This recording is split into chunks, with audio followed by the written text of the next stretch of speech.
¿Qué tal? Buenas tardes a todos, bienvenidos a Casa de América, bienvenidos especialmente para continuar con nuestro ciclo sobre el 5º centenario de la llegada de Hernán Cortés a México. Hoy tenemos con nosotros al profesor Juan Ortiz Escamilla, investigador del Instituto de Investigaciones Históricas Sociales de la Universidad Veracruzana. Bienvenido a Casa de América igualmente. Como saben, continuamos con nuestro ciclo de conferencias. Esta no será la última y observo que hay entre el público ya un grupo de fieles al que le agradezco especialmente que nos sigan en esta aventura. Quiero poner en relieve la calidad de nuestro ponente de hoy, Juan Ortiz Escamilla, doctor en Historia por el Colegio de México e investigador de la Universidad Veracruzana desde 1997.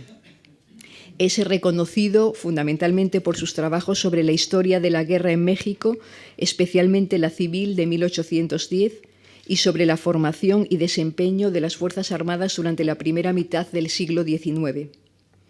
Si nos pusiéramos a destacar elementos principales de su obra, concretamente sobre la guerra y los movimientos sociales en México, tendríamos en cuenta, por ejemplo, Calleja, Guerra, Botín y Fortuna, Guerra, Historia Ilustrada de México, el Veracruz de Hernán Cortés, Guerra y Gobierno, los pueblos y la independencia de México, 1808-1825, el Teatro de la Guerra, Veracruz, 1750-1825.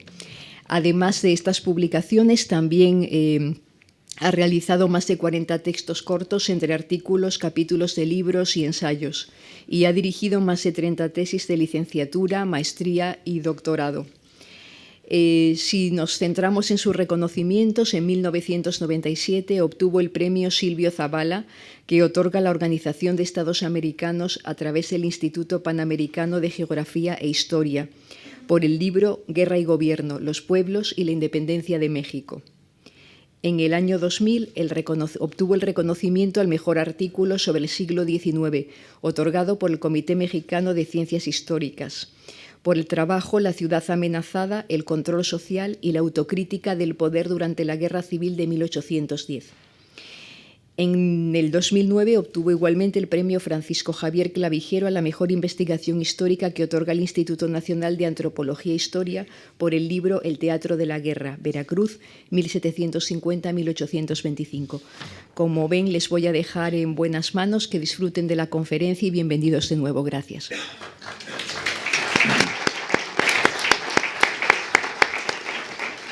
Buenas tardes.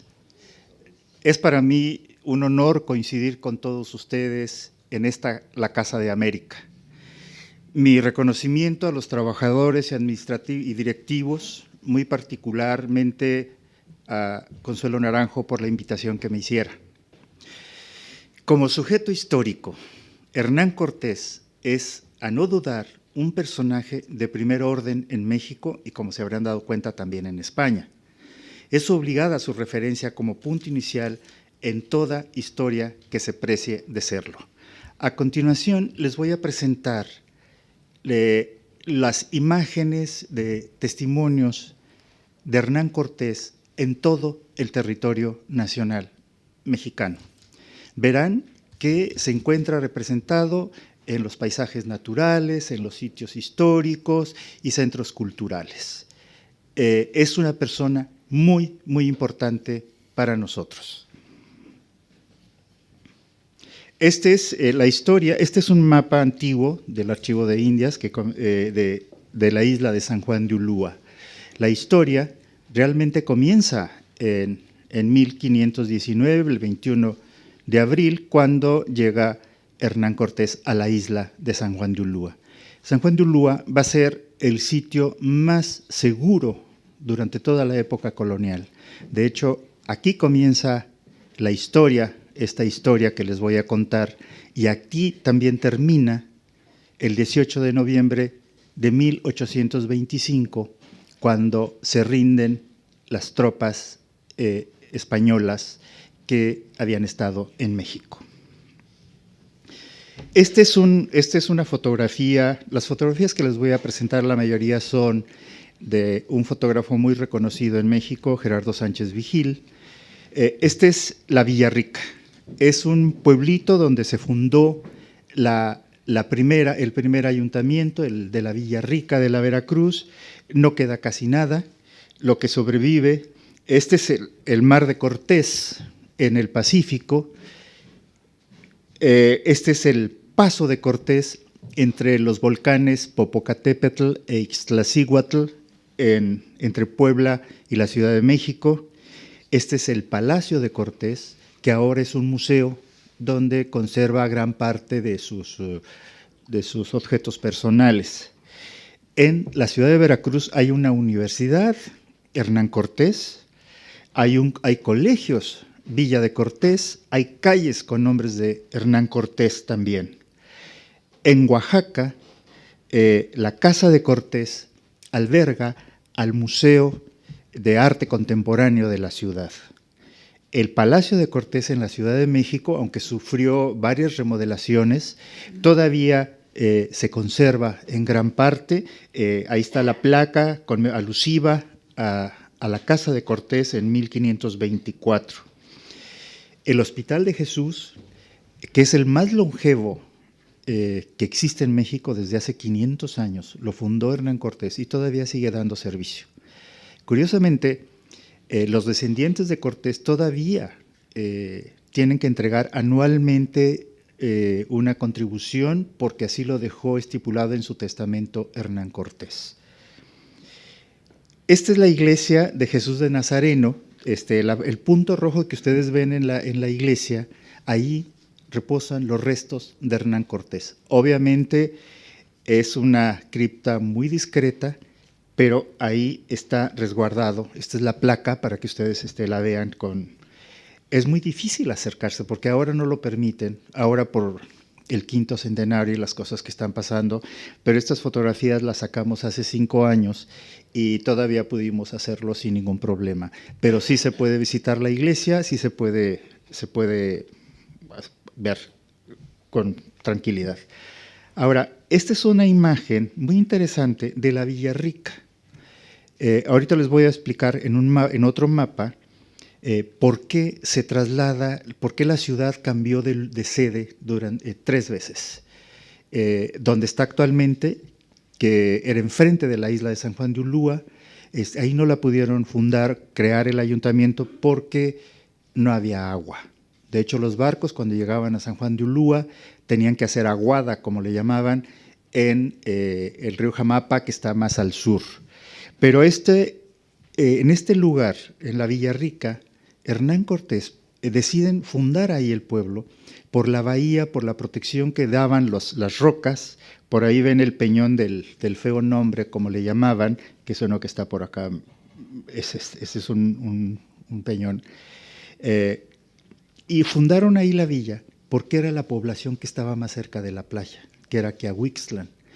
Es un primer asentamiento que solo va a durar 6 años, va a desaparecer porque les quedaba muy lejos de la isla de San Juan de Ulúa. En Quiahuixtlán sobrevive el cementerio, que es un cementerio mesoamericano en forma de aldea, que es raro, son pocos los que existen, realmente es único, para decirlo, y es muy, muy bonito, es muy interesante verlo.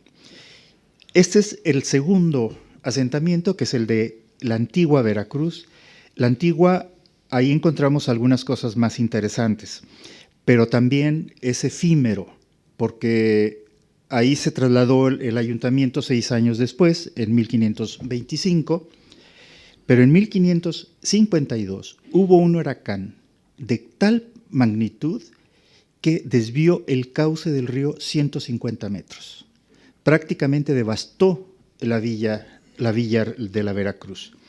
Y de lo que queda de esa época es la ermita, la más antigua de Mesoamérica, de México. Es la primera iglesia que se construye, que la construyó Hernán Cortés.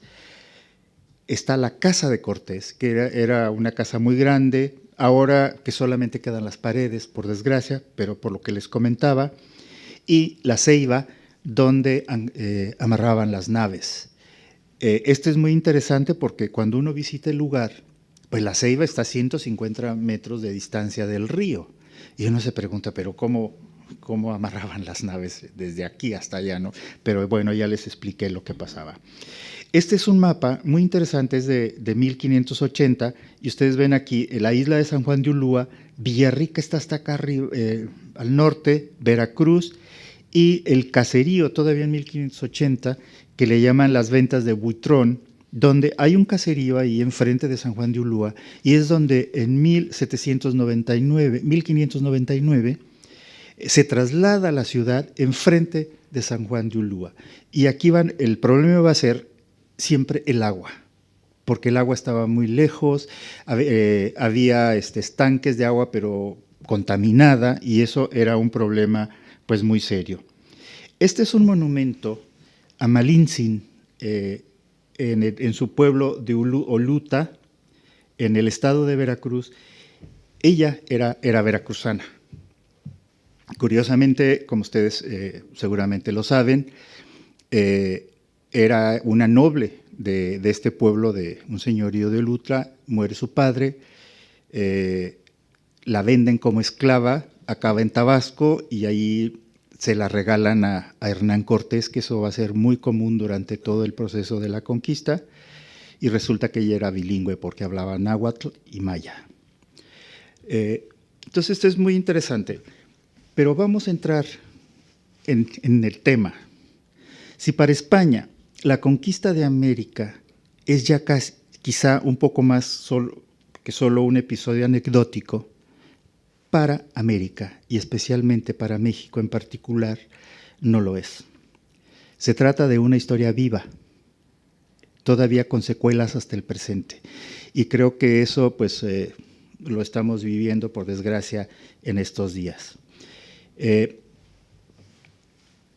Por lo tanto, ello explica que la figura de Hernán Cortés siga siendo un sujeto histórico de controversia, divisivo entre las sociedades y los historiadores en general.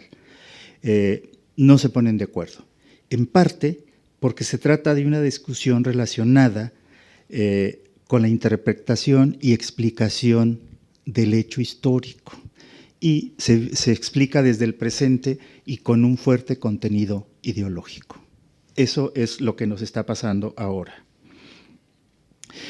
Nos queda claro que hay dos tradiciones historiográficas para que explican este proceso. La primera se explica desde los testimonios españoles de los conquistadores y de los frailes. Estas son las primeras cartas de relación y parte de esta tradición viene de ahí, pero resulta que hay otra tradición historiográfica que es la indígena, la que se escribe y se construye a partir de los códices. Y eso, por ejemplo, este códice es el códice Misantla, es muy bonito, es del estado de Veracruz, pero se fijan, aquí aparece Cortés, y en los códices, como les voy a estar mostrando, hay otra historia, contada desde la visión de los indígenas. Y no es una historia de vencidos, no es una historia contada a partir de los que perdieron, sino es una historia contada a partir de cómo vivieron ellos esta experiencia, que yo creo que eso es lo más importante que tendríamos que rescatar. Este es un códice muy bonito, es otro de los códices de Veracruz, es el códice Chapultepec, pero ustedes en la parte superior aquí pueden ver, este es Cuauhtémoc Moctezuma y acá está Cortés, y están dialogando. Entonces, estos mapas, estos códices, casi todos los testimonios, tanto de códices como de crónicas de frailes y de conquistadores, se escribieron muchos años después. No hay documentos que expliquen el día a día cada uno de los acontecimientos. Estos códices se construyeron, están relacionados con el tema de las tierras. Es para explicar todo lo de la propiedad de la tierra comunal y demás. Entonces, esto también es historia. Obviamente no es una historia escrita, es una historia pictográfica, con otro sentido, pero que también consideramos que debemos tomar en cuenta. Y yo les haría una pregunta sobre este hecho histórico, el hecho histórico de la conquista. ¿Cuánto hay de invención y cuánto hay de realidad? Y yo creo que esta es una pregunta que tenemos que hacernos hoy en día. ¿Cuánto es? Antes de tomar decisiones que no nos interesan a nosotros, ¿no? Obviamente, para el caso de México, la historia oficial se ha construido a partir de los relatos y mitos de los mexicas. Eso es de lo que pasó en la Ciudad de México.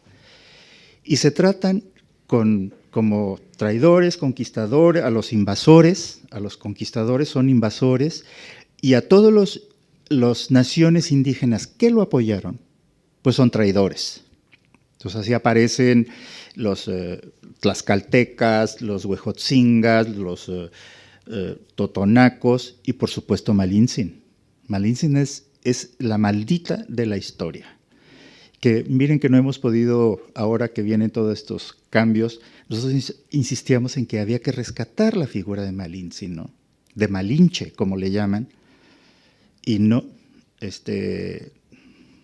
en eso estamos. Vamos a ver si cambia, pero yo creo que sí tenemos que ir reflexionando y contando una historia de otra manera.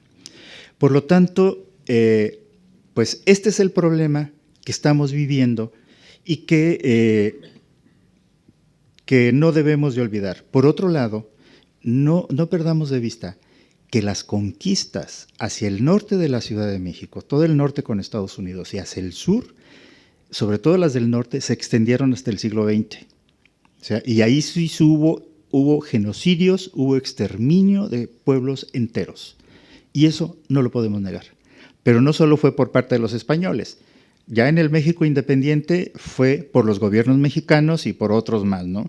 Por lo tanto, es una historia mucho más compleja de estos relatos que nos cuentan ahora, ¿no? Si partimos del principio de que el hecho histórico no cambia, porque es pasado, que ya no se modifica, la explicación del hecho histórico sí se modifica con el paso del tiempo. Porque cada generación requiere una explicación de ese pasado, pero que le sirva para su presente. Y tal vez lo que estamos viviendo ahora, pues es lo que tendríamos que hacer, ¿no?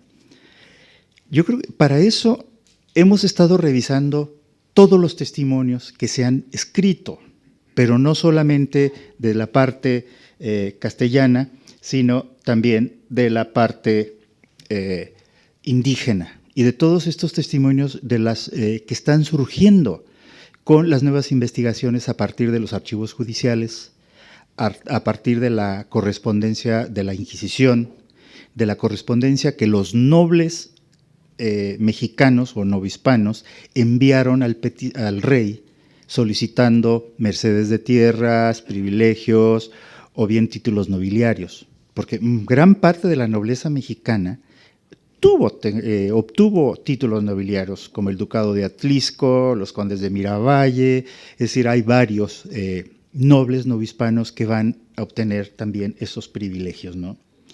Algo que es muy importante, que sí debemos de rescatar y que se juntan con las dos corrientes es el poblamiento. Todos los planos de las trazas, desde que Hernán Cortés funda la Villarrica de la Veracruz, inmediatamente ya tiene una idea de cuál es el patrón de poblamiento, que es el que se va a aplicar en todo el territorio mesoamericano y americano, porque eso se va a extender mucho más adelante.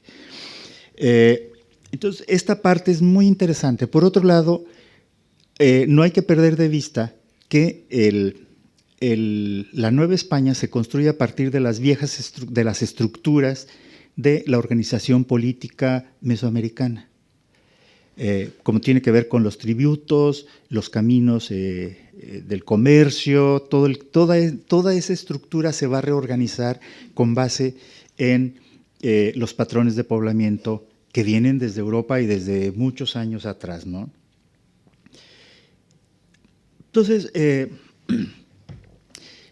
una de las cosas que quiero centrar y explicar es si en el siglo XIX y XX los historiadores se centraban en los grandes personajes, en este caso Moctezuma, Cortés, todos estos grandes hombres.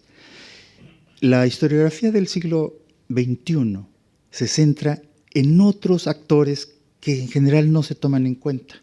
El caso de las mujeres. Yo creo que los nuevos estudios ahora exigen una explicación de cuál es el papel de las mujeres en esta historia. ¿Dónde quedan no solamente los conquistadores, dónde quedan sus aliados? ¿Dónde quedan los vencidos? ¿Qué fue con ellos? ¿Cómo vivieron esa tragedia? Por lo tanto, ahora la historia se centra en la sociedad. Nosotros queremos saber qué pasó con la gente común y corriente. De los próceres ya sabemos mucho, pero de la gente común no sabemos nada. Y cuando le explicamos desde la sociedad, cuando buscamos una explicación desde cada uno de los seres que vivieron esa historia, créanme que los resultados son totalmente distintos. Y es de lo que más les quiero explicar ahora. Un tema que sí es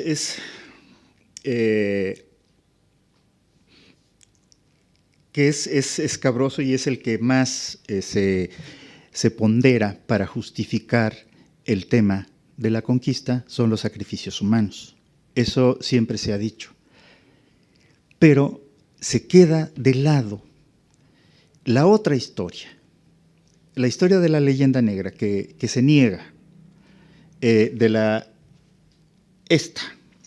que no la van a encontrar en las crónicas de los frailes y de los conquistadores, pero sí en los códices de los indígenas, donde viene toda la explotación sistemática de los conquistadores encomenderos por la obtención de oro, porque no les decían, hay abusos, pues.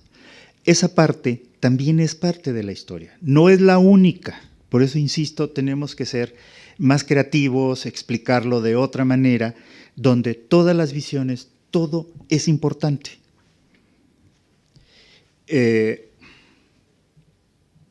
Fíjense que a mí me ha servido mucho haber estudiado el tema de la guerra de independencia, y sobre todo el tema de la guerra civil, porque lo explico la guerra de independencia desde una perspectiva de la guerra civil, para entender lo que pasó en el tema de la conquista de México. Cuando uno lo analiza desde la sociedad, se va a dar cuenta de que, por ejemplo, el concepto de vencidos ya no tiene ningún sentido, porque también esos son parte de esta historia. Ahora, de los nuevos estudios nos han explicado que los pueblos mesoamericanos partían de una historia común, acumulada por muchos años. Era una sociedad multiétnica, lingüísticamente, culturalmente, y lo interesante del episodio, del evento de la conquista, va a ser que se va a empezar a unificar. De hecho, el gran conflicto con los frailes era establecer no el castellano en una primera etapa durante los primeros 50 años, sino el náhuatl para poder controlar a toda la sociedad. Por lo tanto, lo importante de este nuevo relato es la heterogeneidad de estas sociedades que vivían enfrentadas entre sí y de pleito todo el tiempo. Y sobre todo, la gran movilidad y participación de las naciones aliadas de los conquistadores. Los vamos a ver que van a estar presentes en las conquistas de Centroamérica, de Honduras, de El Salvador, de Guatemala, incluso algunos batallones de indígenas de Centroamérica van a llegar hasta los Andes. Es decir, va a haber una gran dispersión de intercambio que no se había visto en otros lugares.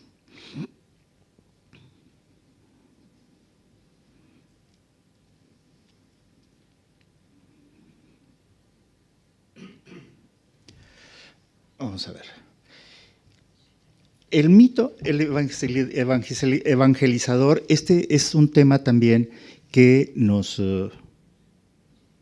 preocupa, pero que las nuevas investigaciones a partir de los archivos parroquiales e inquisitoriales están dando una explicación y un vuelco sorprendente. En este caso, yo cito a Brian Dominic Crow, que acaba de publicar lo que fue su tesis doctoral y ya su libro sobre el proceso de la evangelización. Siempre se habla que fueron 12 frailes los que lograron cristianizar en masa a miles de indígenas, lo cual es cierto, pero no nos habían explicado cómo lo habían hecho. Ese es el otro tema. ¿Qué es lo que hacen los frailes cuando llegan a la Ciudad de México? Una vez que cae la Ciudad de México, establecen 4 colegios, en Tlaxcala, Huejotzingo, la Ciudad de México, y bueno, me faltó uno, y Texcoco. En cada uno de ellos, de estos colegios, había entre 500 y 1000 nobles, hombres, varones. Los tuvieron encerrados, educándolos durante 3 años. No tuvieron contacto con el exterior, con nadie. Y los prepararon para la conquista espiritual. Que eso es realmente lo fascinante de estas nuevas historias que están apareciendo con esta nueva información. ¿Qué es lo que va a pasar con estos frailes una vez que estos acólitos, como les llamaban, todos eran nobles, todos se hicieron bilingües? Y una vez, y el 1 de enero de 1525, salen a la calle para identificar a todos los sacerdotes indígenas, todos los que practicaban la herejía, y empezaron a arremeter contra todos los que la practicaban, la celebraban y demás. Realmente fueron verdaderas matazones. Y va a ser un problema mayor que se va a incrementar y del que poco sabíamos anteriormente. Y ahí las poblaciones se van a dividir, porque muchos se resisten a abandonar su religión, pero viene todos estos grupos de choque como verdaderos pues grupos de terror, de guerra sucia, que van a arremeter, van a ir identificando sacerdote por sacerdote en cada población, en cada templo, y son los que van a estar destruyendo los templos por órdenes de los frailes. Pero curiosamente, estos acólitos van a defender, obviamente la población, ¿cómo va a reaccionar? Pues todo mundo se va a bautizar y van a cambiar, porque esa es una manera también de sobrevivir como un escudo protector. Por otro lado, y se acogen a la religión más por necesidad que por vocación. Obviamente que esto va a ir cambiando, y las poblaciones van a estar divididas porque los acólitos van a atacar y van a aniquilar a todo el que no practique la religión católica, cristiana. Entonces, esto es muy interesante porque los frailes apoyan a sus indios católicos, cristianizados, pero no a los demás. Entonces, con los que no se acogen a la religión, pues van a ser esclavizados o eliminados, que eso es parte de esta guerra sucia que le llamaban. ¿Y qué es lo que va a pasar después? Que los frailes van a empezar a defender a los católicos, a sus indios, de los encomenderos, del abuso de los encomenderos. Y ahí es donde van a jugar un papel muy importante, que eso también se ha explicado muchísimo, en defensa de las comunidades indígenas, y por eso surgen las leyes de Indias y todos estos tratados a favor de los indios y de qué tratamiento se les debe dar y demás. Entonces, esta es una historia realmente muy, muy interesante que también debemos tomar en cuenta. Este es una de los pues son imágenes de la matanza del Templo Mayor, también tomado del códice, de uno de los códices, del Tlaxcalteca. También es, bueno, ese es otro tema también muy interesante, porque siempre se maneja como si tanto los españoles como los grupos indígenas fueran cuerpos homogéneos, y no lo son. Los españoles estaban peleadísimos entre ellos. Acuérdense de Narváez, digo, de Cortés con Velázquez. Velázquez envía a Narváez. Entonces, son unos pleitos, obviamente hay avaricia. Entonces, cuando hablamos y cuando reflexionemos sobre el tema de la conquista, sí debemos pensar más en términos plurales y no tanto particulares. Esta es una imagen también del Códice Tlaxcala, donde Cortés toma prisionero a Narváez y el grupo que le acompañaba, pues se le unen y comienzan a incrementar sus grupos. Ahora, los indígenas ni se diga, estaban peleadísimos también entre ellos. Y pues bueno, eso es lo que va a pasar. Este es un plano de 1817 de Jalapa, donde uno ve toda la traza de cómo se va a ir diseñando y construyendo todo lo que es el nuevo poblamiento. Este es otro códice que nos habla de la cristianización de los pueblos mesoamericanos. En cada códice, cada pueblo cuenta su historia. Y ese es a lo que me refiero, que ojalá lo podamos rescatar en estas nuevas ediciones y versiones que estamos tratando. Un asunto que es de vital importancia y que explica gran parte de la tragedia que implicó para estos pueblos, pues fueron las epidemias, sobre todo las de viruela, la primera en 25, pero la de 38 también. Estas son representaciones de estos pueblos, de los pueblos mesoamericanos, de cómo vivieron su tragedia, cómo la plasmaron en los códices. Aquí vemos también la gran alianza que se va a dar entre los españoles y los mesoamericanos, que también es algo que nos interesa mucho rescatar.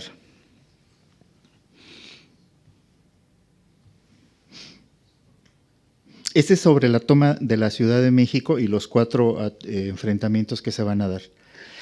El otro tema que aparece a partir de los nuevos estudios y sobre todo de los códices es la cantidad de indígenas que participaron en el proceso de la conquista, pero no como soldados.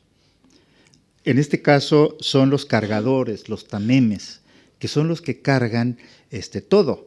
Imagínense el territorio de México, que es un territorio inmenso, sin caminos, sin carreteras.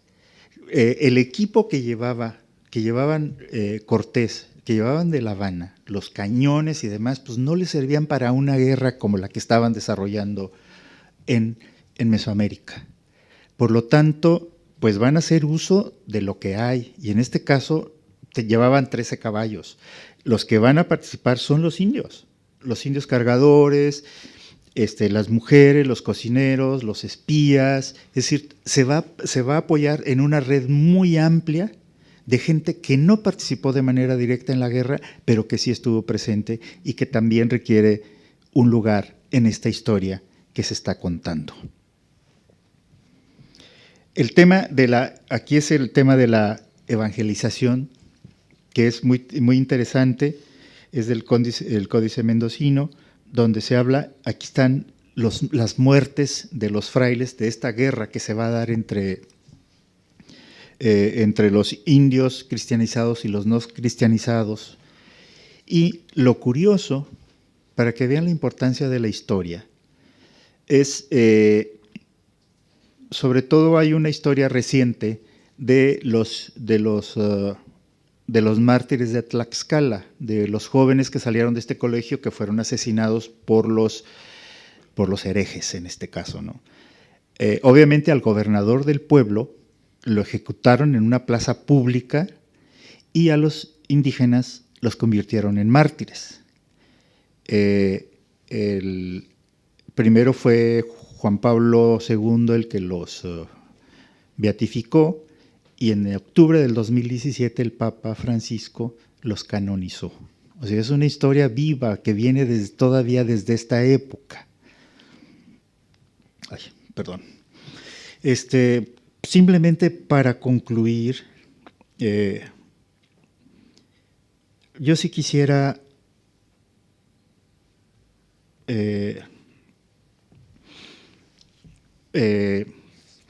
hacer un exhorto tanto a los gobiernos y sociedades de España y México, para que continuemos reflexionando sobre el hecho histórico de la conquista como lo hace la Casa de América.